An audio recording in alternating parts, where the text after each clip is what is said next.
Good morning. Good morning. It is a joy to be among you. First, a little bit about me, in case you didn't know. I was born in Memphis, Tennessee, and I'm here to tell you right now, Memphis is strong. It's got grit and it's got heart. It's my understanding that many in this congregation hail from New York, which has its own gritty reputation. I want you to know I value being direct. If you have something to share with me, I want to hear it. I want to know the truth as you see it. Someone recently gave the opinion that Florida is a difficult place to be a minister. I could not more strongly disagree. I am absolutely thrilled, honored, and blessed to be standing here with you as your newly hired minister. I know we are going to do great things together. I hold a Bachelor of Liberal Arts in Justice and a master's degree in divinity. I passed the MFC in 2017 and was ordained in 2019. These are all minor details. My pronouns are she and her. I have experience as an activist, working with unhoused people, counseling other LGBTQ+ folks, and assisting with grief work. I owned and ran my own pedicab business for several years while I was in seminary. You are the third congregation that I have served. I entitled today's sermon, How Shall We Be Together? And when I first started thinking about it, I wondered if maybe I should explain the practicalities at the start. I have a radiantly beautiful, energetic, and very wise 9-year-old daughter in Tennessee that I share custody of. I will be bringing her down with me at times, and you will all have a chance to meet her. I also live in Florida half the time, suddenly, thanks to y'all, so that I can be your pastor both in person and remotely. Because I am physically here roughly week on, week off, my schedule with you is much heavier when I am here in person and lighter when I am back in Tennessee. So I can parent my daughter and tend to my other small flock, which have me currently under contract at quarter time, the Unitarian Universalist congregation of Tupelo, Mississippi. What that translates to is that I will usually, but not always, fly out on Thursday mornings, be on duty Thursday afternoon, and Sunday through Wednesday of the following week. Fridays are my writing day, and Saturday is my Sabbath. If I have pastoral obligations on one of those days, I will take corresponding time off in the upcoming week. I am reserving weeknights in Tennessee to spend time with my little girl, so if a meeting falls on that time, I hope that you understand she takes priority because she needs me. These are the practical parts. I will make sure these details are passed on in the e-blast and the newsletter and every other appropriate venue so that it's all clear. But the bulk of what I want to say to you today, however, is this: how shall we be together? How shall we co-create ministry in this context? What is our context? To begin with, we live in the United States. It is presently the year 2025. We are in South Florida under a presidential regime that is undoing much of what many progressives thought to be fair and just policies. Marginalized groups such as immigrants, African American people, Latinx folks, LGBTQ+, and differently abled people have good reason to be afraid of what may be next. Rabbi Joachim Prinz says, neighbor is not a geographic term, it is a moral concept. According to our first principle, we believe in the inherent worth and dignity of all people. And there are presently current events which are wildly disrespectful of the personhood of a whole lot of folks. As Unitarian Universalists, all marginalized people are our neighbors. As Jess Cast states, to be a pastor during this administration is to be about the proclamation of belovedness. You're an immigrant, you are beloved. You're Black, you are beloved. You're a woman, you are beloved. Disabled, beloved. Given current events, protests have been forming across our nation, and it is my understanding there is a demonstration tomorrow in Fort Myers at 2 o'clock, if anybody feels like a road trip. Each of us may be experiencing anxiety, fear, or worry. Many of us might have strong feelings with regards to what's going on in our community and in the larger world. Despite that, we do not need to create a laundry list of present-day horrors, because reading or listening to the news is horrific enough as it is. Someone I love dearly apologized to me recently for not voting in the last presidential election. I looked at them and I said, "You don't have to apologize to me. What's done is done. You voted your conscience and you did what was right for you at the time. What is important is that now we're in this all together. Whatever good or bad things may be coming, we face it as a team. Whatever losses we suffered or may suffer, we have to be here for each other because that is the only way through." I have been in this position merely a few short weeks.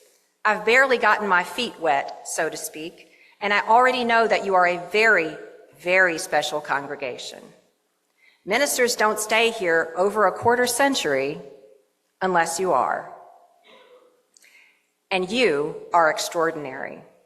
I hope you can hear me say that. You are extraordinary. A precious group of people with a vital mission. Unitarian Universalism is a faith that calls us to something larger than ourselves over and over. I would argue that now more than ever it is incumbent upon us to be absolutely evangelical with regards to how our theology is a force for good in ourselves, in our communities, and in our world. This congregation is an oasis. It is a refuge where we give and receive spiritual nourishment, as well as preparing and sustaining us to do justice work in large or small ways. And that justice work can take many forms, beloveds. In the activist world, you need people on the front lines. You need those who can fundraise. You need basic supplies handed out like water or snacks. You need people who can craft a press release, who can speak eloquently on camera. And you need photographers, and you absolutely need quiet support from those in power who are with you privately but who cannot speak publicly. Likewise, at UUFBR, we have people who are gifted in many and various ways, and it takes all of us to make things happen here. Nothing occurs in this congregation without a concerted effort. Someone has to mow the grass, make the coffee, raise the funds, organize the programming, and so on. There is quite a lot going on here, and I am still learning how it all works. What I want you to know is that I believe this congregation works as a team, with everyone pitching in towards a greater good. And as the saying goes, it takes many hands to make light work. I recall the words of Macrina Wiedeker, who said, "I will believe the truth about myself no matter how beautiful it is." What a lovely turn of phrase. Can you say that with me? I will believe the truth about myself no matter how beautiful it is. Can you believe me when I say how incredible you are? That is the truth. What a treasure this place is.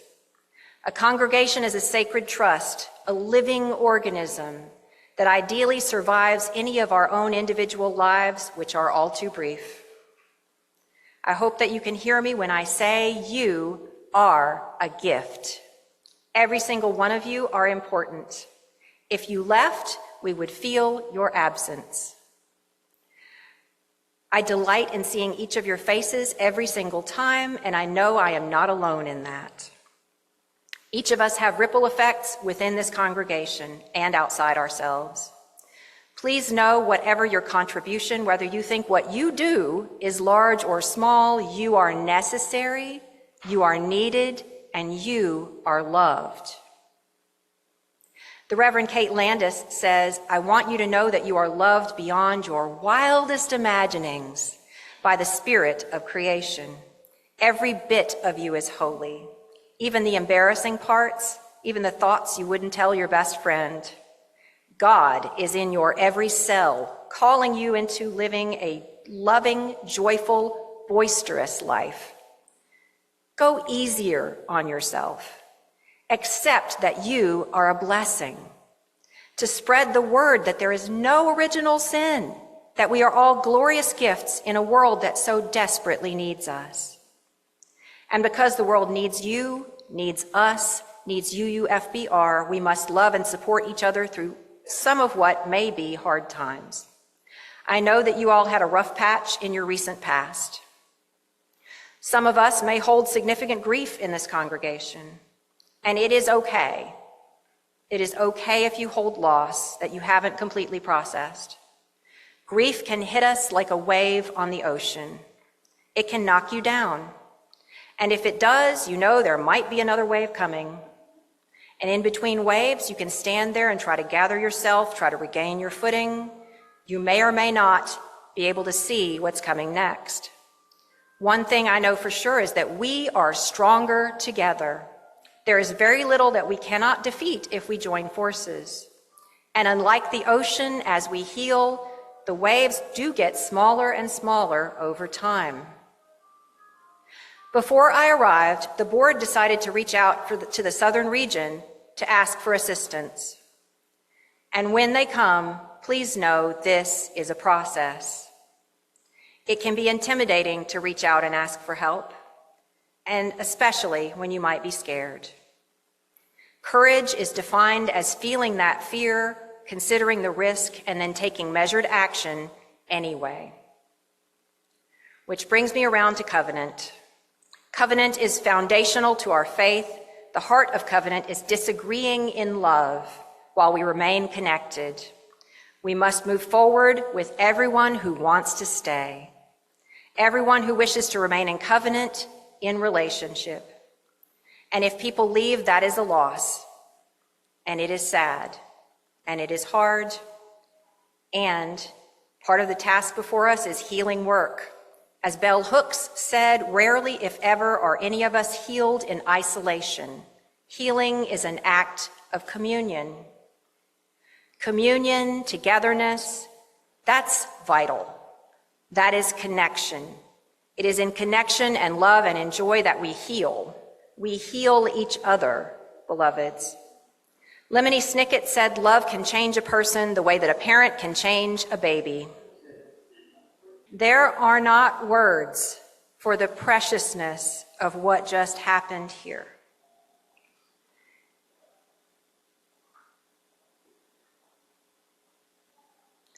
So whether she can hear us or not, Barbara, you are beloved.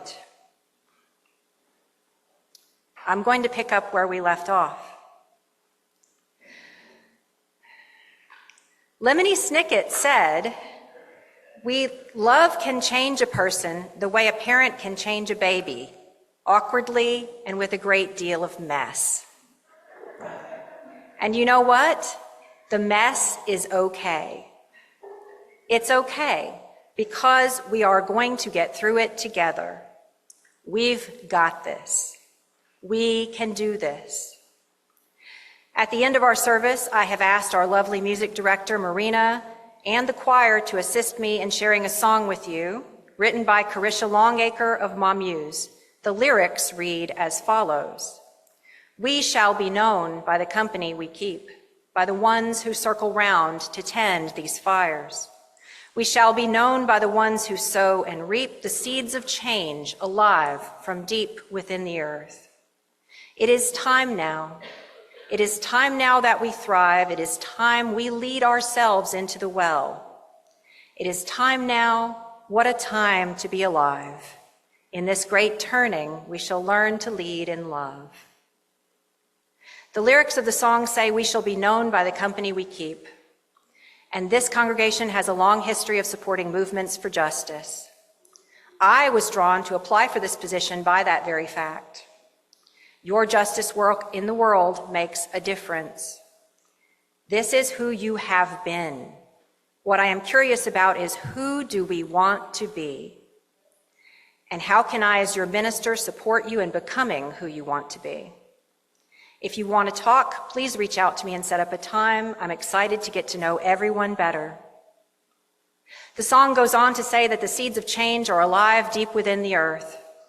I know there are those among us who may view the events of the nation and the larger world with alarm, and your fears are valid. It is scary, and you're not alone.